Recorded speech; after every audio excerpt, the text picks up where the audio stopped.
వివిధ కారణాలతో ప్రమాదాల్లో చేతులు కోల్పోయినటువంటి వారికి జీవితంలో ముందుకు వెళ్ళడానికి రోటరీ క్లబ్ ఆఫ్ మంగళగిరి ఓ వినూత్నమైనటువంటి కార్యక్రమం చేపట్టిందని చెప్పాలి.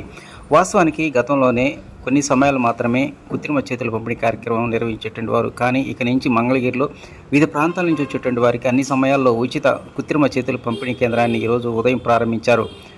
సుదూర ప్రాంతాల నుంచి వచ్చేటువంటి ఎవరైనా సరే మంగళగిరి బైపాస్ రోడ్డు వద్ద తమ యొక్క కేంద్రంలో ఈ యొక్క కృత్రిమ చేతుల పంపిణీ కార్యక్రమం జరుగుతుందని నిర్వాహకులు ఈరోజు ఉదయం పత్రికా ప్రకటనలో తెలిపారు.